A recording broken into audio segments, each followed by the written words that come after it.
Come in. Welcome. I'm E.G. Marshall.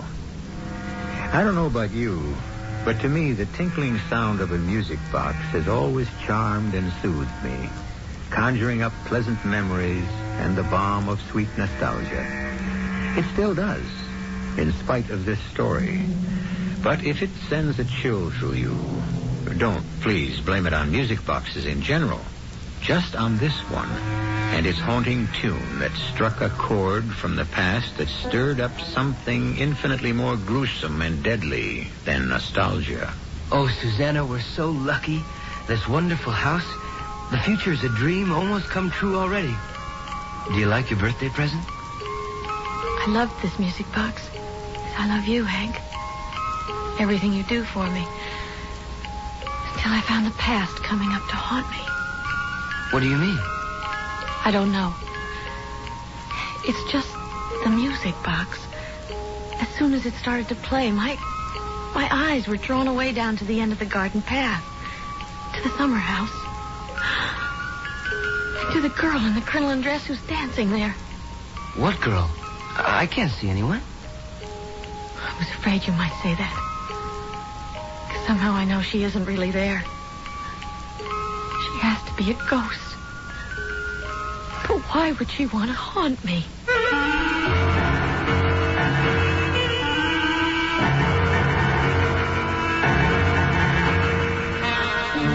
Our mystery drama, The Special Undertaking, was written especially for the Mystery Theater by Ian Martin and stars Jada Rowland and Don Scardino.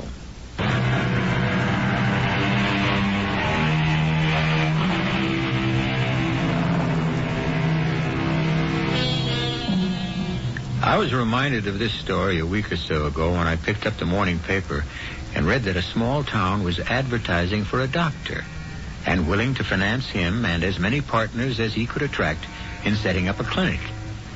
In outlying areas, medical men, general practitioners, are always in demand today.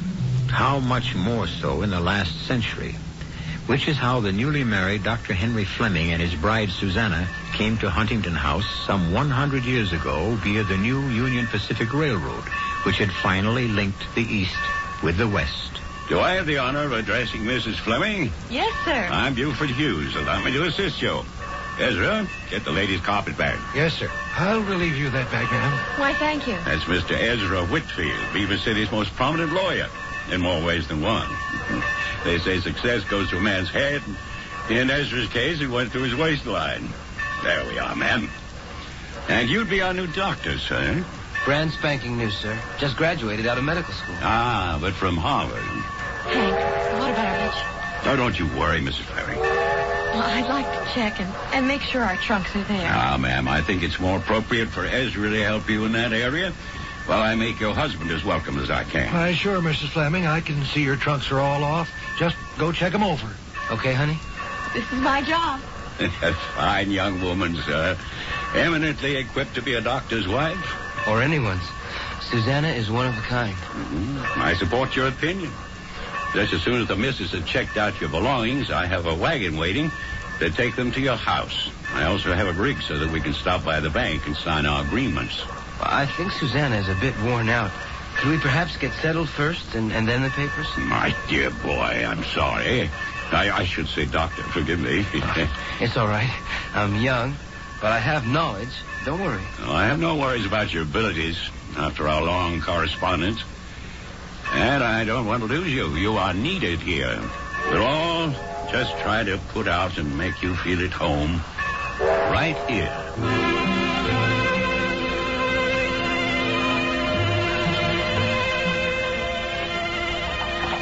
Well, now, sir, there she is. Huntington House.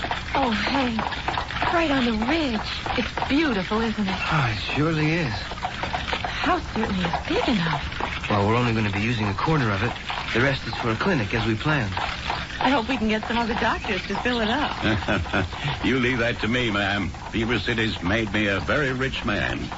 I want to plow some of my good luck back into it. And that's why I advertised in the East to get a doctor out here. I'll try not to make you sorry for your generosity in any way. Oh, easy now. Right before your front door. Oh, Hank, I'm scared. It looks so big. Sure, honey. That's the point. It's the beginning of a hospital that someday the whole West is going to talk about. The whole country. Susan, not now. Later. I must talk to you. Oh, What are you mumbling about, darling? oh, nothing, Hank. I'll tell you later. Let's go have a look at our new home.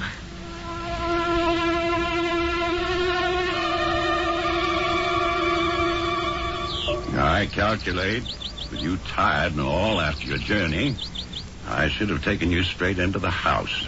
But with the light going, I wanted to see a little of the grounds. It's amazing. I can't believe the house has been empty all that time. After 15 years, I expected a jungle. No, there's been a housekeeper here all these years. Mrs. Bunter. And for years her son kept the outside of the place. Oh, Hank, look at that little summer house down at the end of the path. Isn't it lovely? Oh, sure is, Susanna. I want to go there right now. It's almost sundown. I'd let it wait if I was you, Mrs. Fleming. Why? Why, because they ain't going to go away. And I can smell that Mrs. Bunter has supper about ready. I'm sure you must be hungry after the long trip. I know I am. Hungry as a bear. Come on, honey. It can't be all that important. No, of course not. Just a silly whim, but funny how it draws me. As though someone was begging me to meet them there.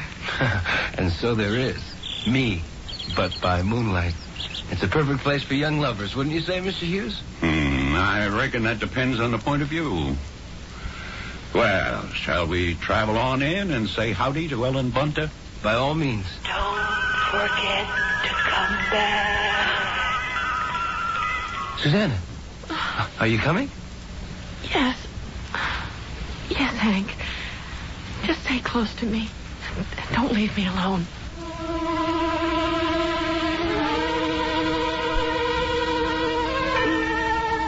My, what pretty clothes you have, Mrs. Fleming. Boston must be quite a city.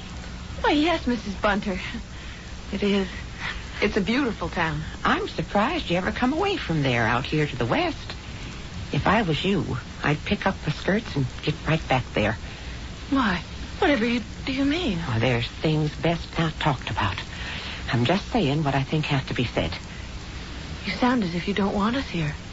There's a black shadow lays over this house, Mrs. Fleming. And I don't want nobody else should lose their light under it. Special ways, no two nice young'uns like you. But please, don't say nothing to Mr. Buford about what I said. Wouldn't want to lose my job. Well, we can hardly just leave it at that. I'd like to know what you mean. I promise to tell you as soon as I can. But right now, got to go get supper on the table. I can't get over that cellar. Why, it's almost set up for a clinic already. But Mr. Huntington wasn't a doctor. No, son. He sure wasn't that. Well, what did he do? Well, he mostly made money. Yes, sir. He looked to be about the richest man in this part of the country once. He used to raise cattle. Then he found a gold mine right here on his own property. Over the other side of the ridge over there. Is it still active? No. Vein ran out 20 years ago. But not before he piled up a bundle. I should know. I was his banker. Yes, Carson Huntington retired before he was 40. What did he do with himself then? Well, mainly he devoted himself to being a father. But he liked hunting real good. And you've only got to take a look around the walls to see where that led him to. You mean all the stuffed heads? Moose, buffalo, deer that are all over the place? He liked to collect them? More than that. He stuffed them all himself.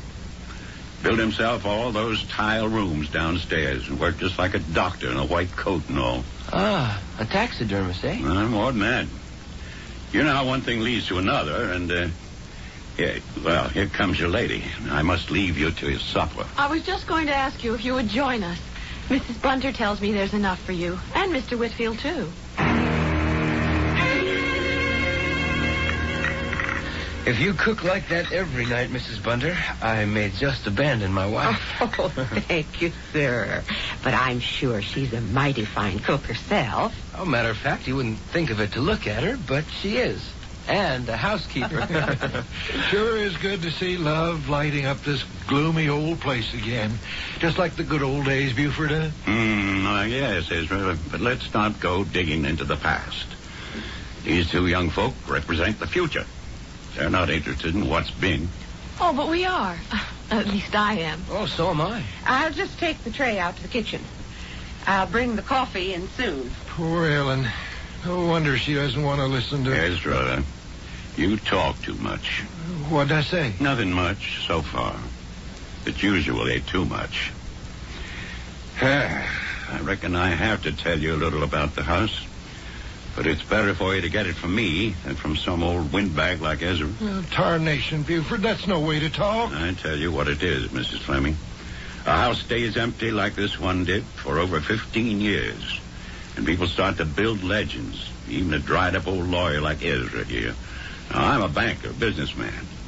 I'll give you the plain facts. We'd appreciate that, sir. I'd like to hear the legends. Well, let's start with the facts. It's about 60 years back that Carson married Sarah. 62, almost to the day. Well, you're old enough to remember exactly. It was before my time. I'd just opened my office, and Carson Huntington was one of my first clients. His folks had left him quite a spread, and he sold off enough cattle to build this big mansion for Sarah. Oh, she was a beauty, all right, and well fixed herself. That was some wedding. No, we don't have to go into every detail. I only mention it because they were so happy, those two. Just like these young'uns. And how could they have known the tragedy that was to be the most part of their lives? Tragedy? I suppose 20 years longing for a child and never being able to produce one isn't tragedy enough. I suppose when Rachel did come to him, her being born premature and blind and mute wasn't tragedy. I suppose Rachel's death... That's enough, Ezra. No, please. We'd like to know. No, what Ezra says was true. Sarah did have a baby, too late in life. A little wisp of a girl who was blind and mute.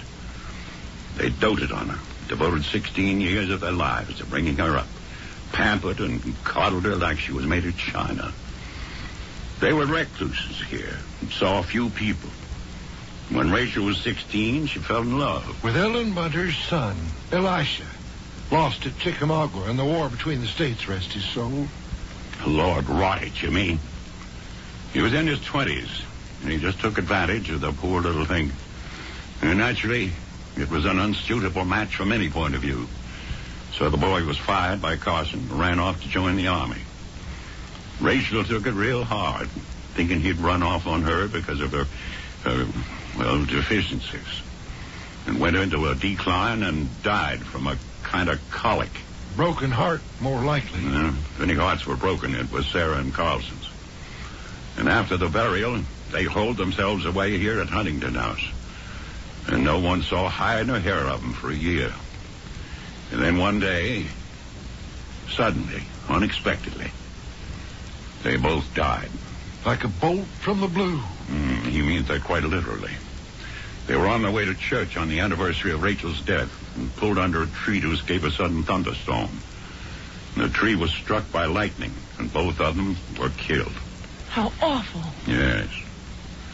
There were no relatives. And the will specified that the house was to be kept and maintained in perpetuum. Yes. Now, I think Ezra and I should mosey along and let you settle in.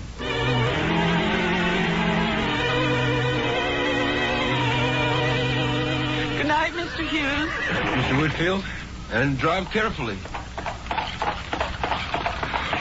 Ooh, come on. Bedtime. Oh, look at the moon. Isn't it lovely? Not when I'm so tired I can't even open my eyes to see it. You're not that tired. Maybe you had too much wine. Let's walk down to that little summer house. Oh, come on. Have a heart, honey. Susanna, come to me, come to me, come to me, come to me, come to me. What do you expect to find there? I don't know. Well, you're not going to find out tonight. Come on. I'm taking you up to bed. Yes, darling. Oh, take me to bed and warm me and hold me. And never let me go.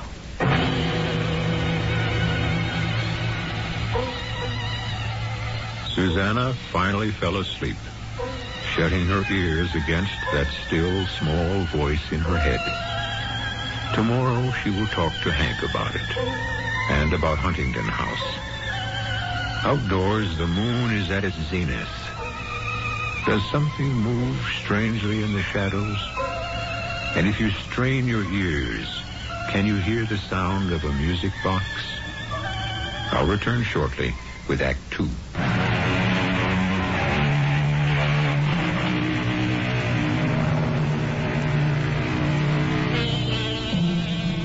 It's just before dawn, with the moon sloping down the sky, the last of the full moon.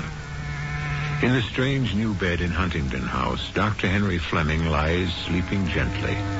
Beside him, Susanna stirs with little whimpers as that importunate voice penetrates her sleep.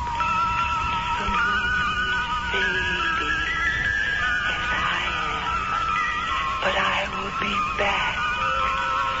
Susanna, forget me not. Forget me not. Who is this? What do you want? What did you say, honey? Oh, nothing, Hank. It's just a dream. It's just... Oh, I don't like it here. What do you mean, sweetie? There's something wrong. It isn't a happy house the way you and I want. Well, you mean you want to leave? You know we can't do that. You've tied up your whole future here. I've tied up my whole future with you. That comes first. But why? What is it don't you like here? All the sad history which is buried in the past, as Mr. Hughes said? It isn't buried in the past. No matter what he says. What does that mean? Since the first moment I got here last night, there's a voice. Voice? A young girl's voice. That calls to me, speaks to me. Just to you alone? I guess, if you haven't heard it. Well, so that's why you've been so funny a couple of times. Well, what does this voice say?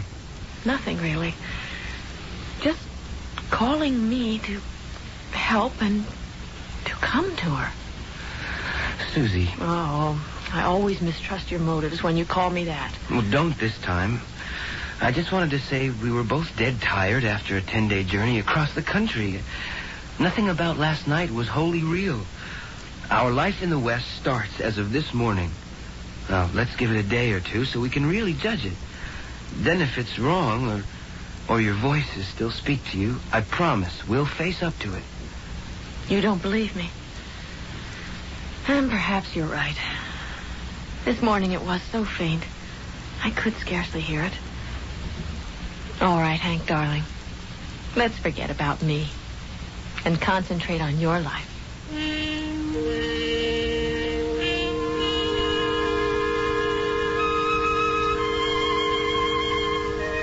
Oh, Ellen. I mean, Mrs. Bunter. An apron full of fresh eggs. Every morning, ma'am, if you want 'em. We have a power of layers. Can I help fix breakfast? Oh, a lady like you has no place in the kitchen. I want to be here. And do I have to call you Mrs. Bunter? Couldn't it be just Ellen and Susanna or Susan or whatever you want to call me? You're a sweet child, and it's good to see a bright, fresh face here. But is it wise for us to be that close? Well, I don't care if it's wise. I need a friend. And someone to answer some of my questions. All right, little one. You have a friend. I'm so glad. Yesterday, I thought you would have done anything to get me out of here. I should be ashamed, I suppose. This house has been my life, but for all the tragedy, it has treated me well enough. Then why do you resent my coming here? It isn't you, dear heart. It's only that I thought the past was buried. Why don't you accept your good fortune as it is and leave the ghost of yesterday buried and forgotten? I will. If they leave me alone. No, I don't know what you're talking about. That's two of us.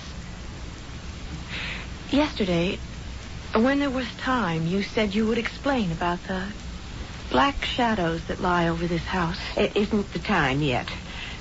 Certain people would be judged wrong. Rachel Huntington, for example? What do you know of her? Only that she died mysteriously. And that she loved your son. My son. My son that was. A fine, true boy then, until he was cast out. What happened? I neither excuse him or blame him. They might have found a life together. Instead, my Elisha was thrown out, sent to be cannon fodder, because two children of love had committed the oldest sin in the world, a sin that wedlock would have wiped out. I didn't realize that. You mean that Rachel... I didn't know it myself, till after Elisha had been sent away, for sure. Till after her death, when I talked to Mrs. Huntington. Will you tell me what you were hinting at last night? I think you ought to go from here, now, while the going's good. It's funny. I get a feeling you're thinking less of me than you are of yourself. Maybe you're the one who should leave. Oh, no, please. Please don't send me away. I promise. If you promise to let me stay, I won't open my mouth again. It's just so strange about Mrs. Bunter, Hank. I mean, you know I'm sensitive to people. Don't I just, my little witch, or medium, or whatever you are? No. Don't talk about me like that. Darling, I didn't mean anything. It's just that you are psychic, clairvoyant. You have some kind of perception that's extra, more than other people's. You do believe that, don't you? Even if you're a doctor. Too many things have happened in our lives for me not to. Remember how you woke me, crying, to tell me that my father was in danger? Yes. And we found out afterward it was exactly the moment he'd had his heart attack. I don't always see bad things. Of course not. You also told me the moment our child started to grow inside you. Long before any doctor could have known. Darling, I believe in your intuitions. What about the voice you thought you heard when we first came here? Oh, there hasn't been a hint of that for a month. I don't know what it was. What's that you have in your hand? Oh, it's funny. I was poking around on the second floor, in that sort of special little wing. The one you were thinking about for the laboratory and all the new microscopic equipment for research. Yeah? Well, that's where I found this box, just lying in the middle of the floor. What is it? It's a music box. Oh. An old one that doesn't work. Are you sure? Well, it's probably just rusted, needs some oil. Could you fix it? Maybe. I'm not sure I want to. I want you to. That's a strange tone from you. Oh, I didn't mean... Please, Hank. I'd like you to try to make it work. If you'll tell me why it's so important. The voice I thought I heard when we first came here, when it spoke to me far away in the background, a music box was playing. I see. Is that why you hesitate? Partly. Something tells me I should take this lovely old walnut box and bury it in the ground or the deepest lake I can find. Why? Well, the room where I found it had only one window, dark and shaded by the vines which clamber all over the house. The wing must have been closed off for years. The dust was an inch thick. It was eerie that everywhere I went, I left my footprints outlined clearly behind me. Wait till Mrs. Bunter and I get in there with some mops and a broom. We'll chase the dirt out and wipe out your footprints. Well, I'm sure you will. There's only one thing you can't wipe out. What's that? The spot where the box was lying, covered with cobwebs. Well, why can't we clean that up, too? Because when I picked it up, there was no depression for all its weight. No mark to show it had lain there for any time at all. Except for the fact that it lay in the center of the room, with no footprints in the dust coming or going. It could have been placed there yesterday, or this morning, before I entered the room. Do you still want me to see if I can make it play its song again?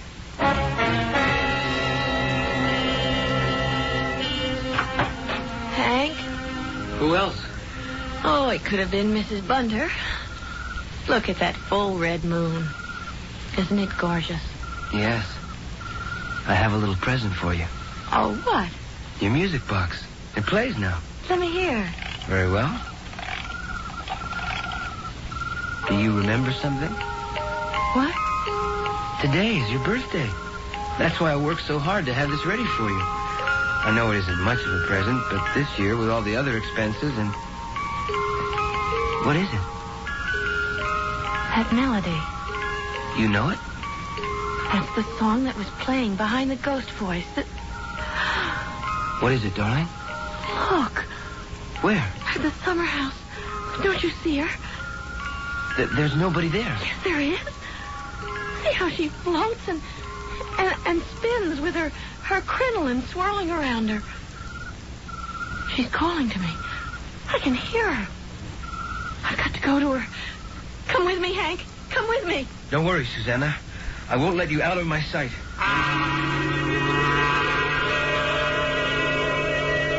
You see? There's no one here. But there was. There still is. Only... What happened to the music box? It ran down. Wind it up. No. I should never have fixed it so that it would play. It doesn't matter. She would have reached me anyway. Wait. Find me. Come to me, Susanna. It's Rachel. How? The music box. The music box. Was she just talking to you? The ghost? Yes. It was Rachel. But she's been... How could she talk to you? She was amused. I don't know. I don't think she wants to hurt me. She wants me to help. Help her to do what? How? I don't know. I'm not even sure it's a ghost that's trying to reach me. That's what scares me more than anything. Susie, you can't be serious. What are you trying to say? There's something terribly wrong about it all, darling. And somehow Mrs. Bunter is mixed up in it. I know she is. In what way? Well, you know I like to keep charge of household accounts and things. The supplies, the towels and linens, everything that goes with the house. Too many things are missing. In too obvious a pattern. Hank, there's someone living in this house we don't know about. And you think... What can I think? You mean that Rachel never died? That somehow she's still alive? I think she's not in her grave. And that she is calling me for help to get her out of some captivity that has chained her for 15 years. Somehow, I've got to find a way to help her.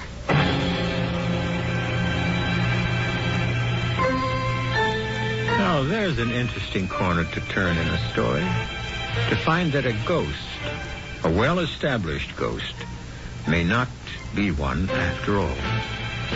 Something we all must find out when I return with Act 3.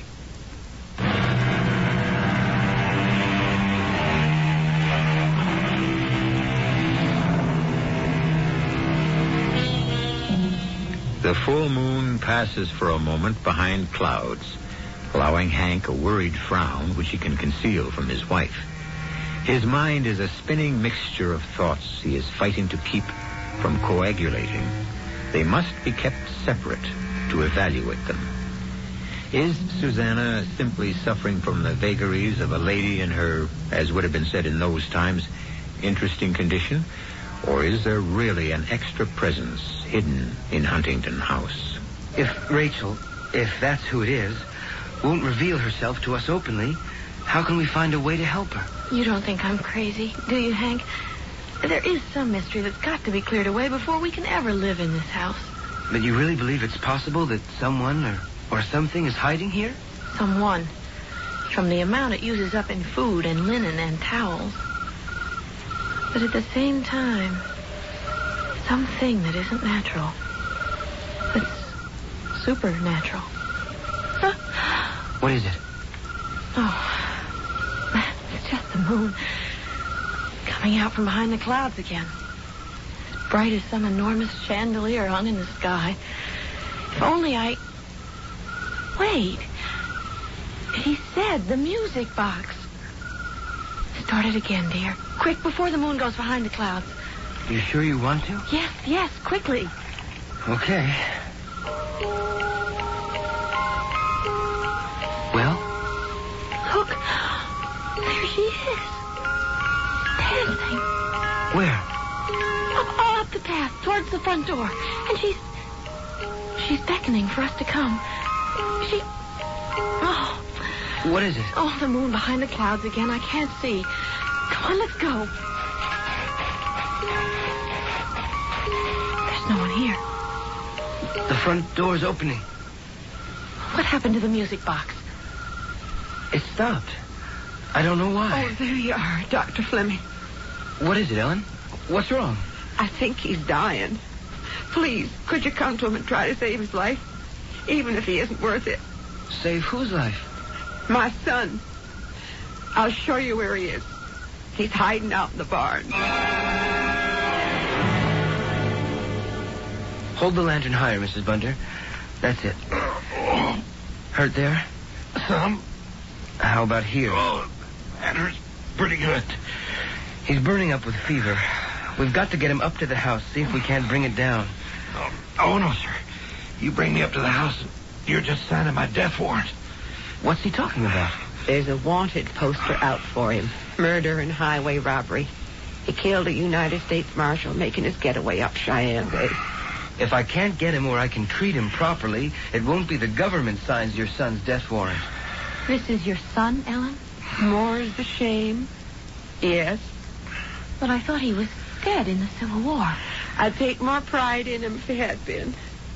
But he deserted the army to take up with a bunch of cutthroats and outlaws, robbing and stealing and killing. Till he got wounded and came crawling home to me to beg me to save his life. What could I do? He was my only child. I didn't know how to turn my back on him. I should never put you on the spot, Ma. I don't deserve nothing better than I got. A bullet in the gut. I should have let it take me its own good time. Just what it's doing. Oh, no. I was wide open and bleeding like a stuck pig when I crawled in here over a month ago. Ma nursed me back to health, and the wound closed up. And then this damn fever got to me. The fever's because you still have that bullet locked up inside you. It's festering. You have peritonitis. And the poison will kill you unless I get that bullet out. You a real doctor? I have a sheepskin, says I am. And that means by law you're going to have to let them know I'm still alive, and I'm going to have to hang just the same. We can talk about that later. Oh, no, sir. Johnny Law don't get me. Now, everybody stay right where they are. Nice and easy while I get out of here. Elisha! Ain't no use trying to reach for me. You lost me a long time ago. Just like I lost myself.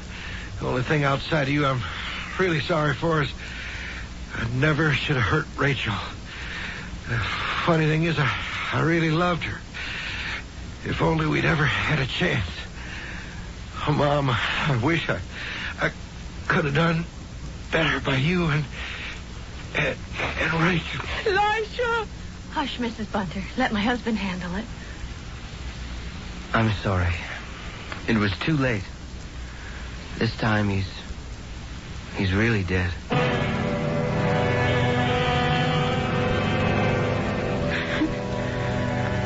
There's nothing much I can do, Mrs. Bunter. I'll have to ride in and tell the authorities. There was no real excuse for all the things he'd done the past few years. If he'd ever had the chance, he might have amounted to something. You should have seen him with Rachel. Oh, don't torture yourself with memories. Well, I can with the good ones. In spite of the misfortunes birth brought her, she was so bright and full of the joy of life. You should have seen her dance.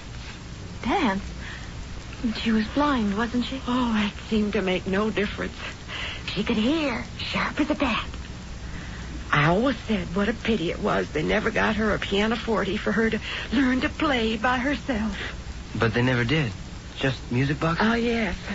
Like this? Well, yes. That looks like one of them. That box does seem familiar. Ellen, are you sure Rachel Huntington's dead? Well, I'm sure she is. I know it. To keep her from running after my Elijah. They poisoned her. What? Did you actually see her dead? They'd sent me away. And then she died so sudden. And I came to the funeral and I stood in the back so it wouldn't be seen. And I saw the coffin lowered into the ground and the dirt covering it. And the minister commending her to heaven. Is that what you mean, Miss Susan? I don't know what I mean. And this isn't any time to talk about it. First of all, let's go get the minister and see your son decently buried. You sure you don't want to come with me? No, darling, I really think I ought to stay with poor Ellen. You're not afraid of anything? Why should I be? Well, you were the one who sensed another presence in the house. But that's all over. Now we know it was Ellen's son. Only that's not what you were hearing. You were hearing a woman's voice calling to you. To help the man she loved, who just died. And who must be with her now. There's nothing to be afraid of anymore. I don't know. I'm not sure I should leave you alone. Oh, don't be silly. You'll be back in an hour or so. And even if poor little Rachel wanted to haunt me, it wouldn't mean me any harm. Well, it's a dark night. And even if she wanted to, she only seems to come when the moon is bright. Promise me you'll go straight to bed, lock the door, and wait for me. I will. Hurry, darling. Like the wind. You go straight upstairs. Bye, Susanna. Bye, Hank. Aren't you going up to bed, Ellen? Yes, I suppose so. I don't know what for. I won't sleep. You must. Come on. We'll have a hot toddy in the kitchen and then go up together.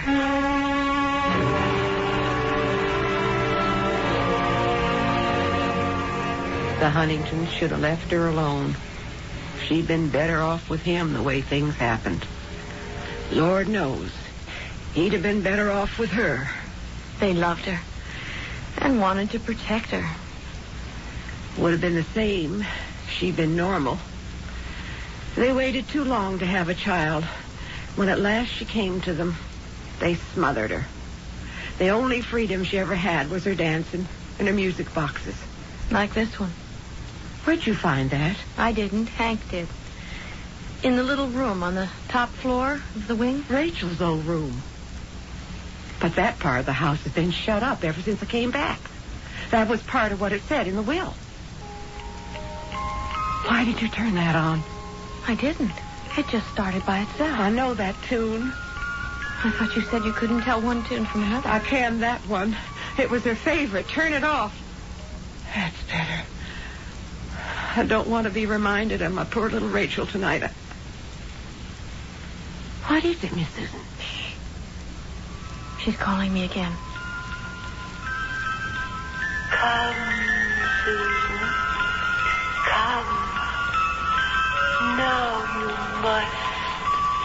I want to lie with my lover at last. Please, please, bring me peace.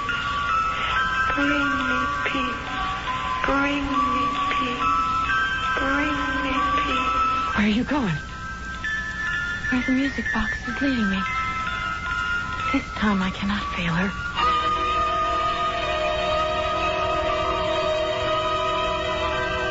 Don't go in there. That's Miss Rachel's old room. This is where she bids me come. Hold your candle higher. It's empty now. Nothing left but dust. But it's less than half the room.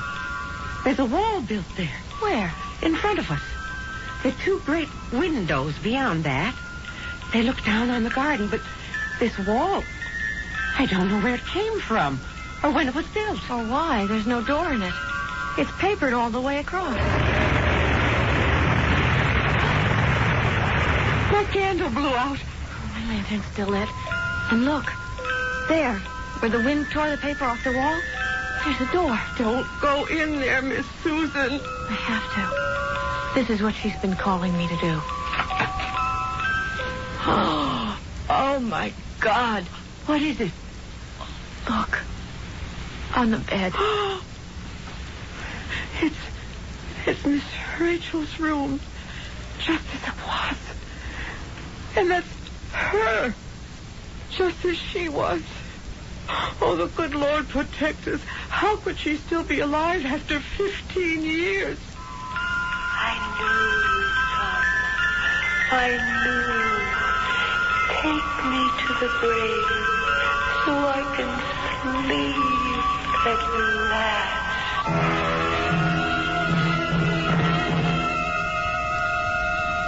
Oh, my darling, I can't believe it. When Mr. Hughes and I came home in that wind and couldn't find you, I thought I'd lose my mind. I imagined all kinds of things, but nothing like this. Is she alive? No. She's dead. And she has been all these years. But it's not possible. 15 years. You can't preserve a corpse. How? Excuse me, Dr. Fleming. What, Mr. Hughes? Believe me, I had no idea. I knew how Carson and Sarah worshipped the child, but I never dreamed of a love as sick as this. This was their way of keeping her for the rest of their lives, preserved, so that they could never lose her. But how? I'm a banker. I can't tell you. But a room hermetically sealed and all Carson's skills. I told you he was a taxidermist. But I never did get a chance to tell you. He ended up his life here in this city as our Undertaker.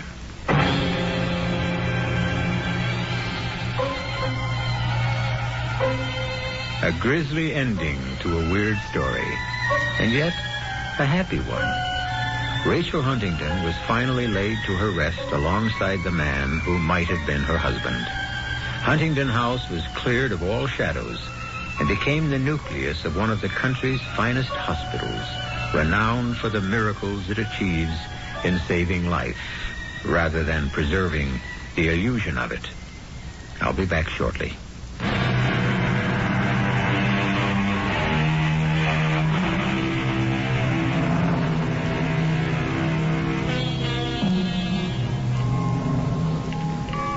Such an alluring, gentle, lovely sound.